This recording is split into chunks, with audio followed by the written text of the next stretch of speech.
I remember when I went west, we took up the whole family, packed them in a wagon, and headed out. Took our best bull, a little elephant, and we had Young Buffalo. And by Young Buffalo, I don't mean an Indian boy named Young Buffalo. I mean we had a young buffalo, and we hooked them all up to the wagon because we didn't have no horses at the time.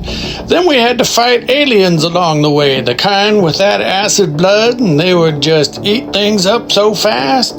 But we got lucky, and we got a good slap right in the face to one of them, and he just took off, ran off, and left us alone.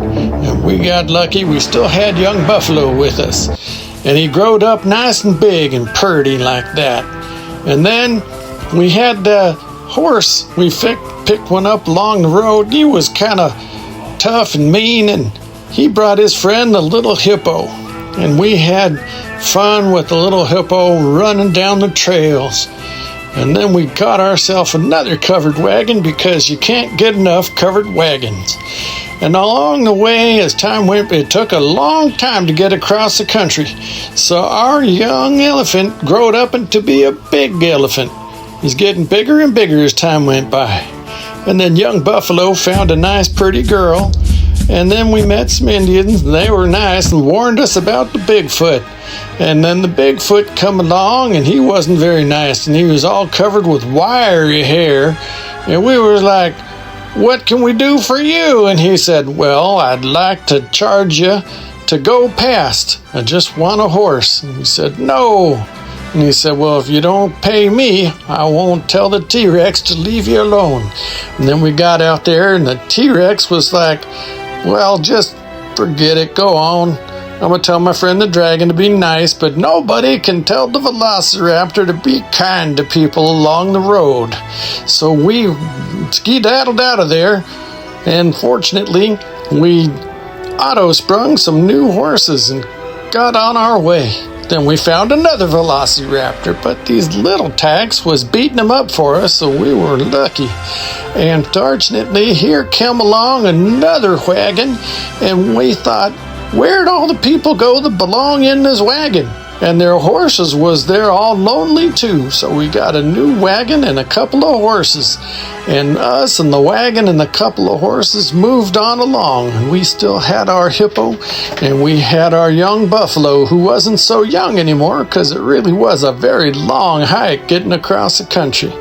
And then we found another wagon, and we thought, I wonder if the velociraptor done ate all the people. But it had a very nice horse, and we said, "Hi, horse, how are you? Where'd all the people go?" And it said, "I don't know, Wilbur."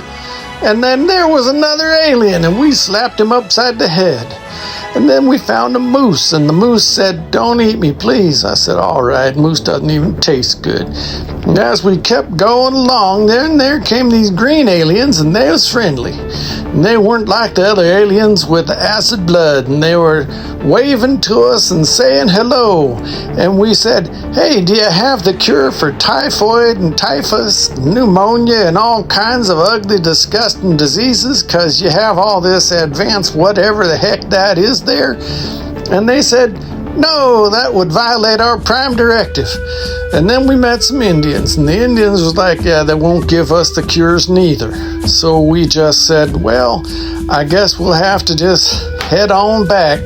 And as we did, we came across the green aliens again, and we said, "Are you sure you don't want to give us the cures to all these yucky diseases?" And they was like, "No, but there's a stop sign, and if you just keep going, you'll head back to where you come from, and everything will be fine. Just make sure you run when you get to the velociraptor, because they're not very sweet. I don't like them. And they don't even taste good if you are able to catch one and take them down." So we did try and catch one and take them down. Lost my little brother that way one day. But you know what really was fun was tangling with the other little tiny alien ship. It was a little bit like a nightlight. And then we got to go past, and we just went on back home to the East Coast because we figured we wasn't going to make it. It's too many velociraptors and too many gnarly things out there. We just take our young buffalo and our big elephant, and we're just going to look for our hippo And if things get really tight, I guess we'll just have to eat that hippo along the way. But good enough, we did have a nice sturdy wagon, and we still had our elephant and our big bull, which made me wonder how come we went west with a bull and no cows. Next time I'm gonna have to pay a little more attention to what's going on, or I'm gonna end up dead out there in the middle of nowhere with no milk and no chickens. And how the heck are you supposed to eat without milk and chickens? I just don't get it. We didn't have no maple syrup neither. But that bull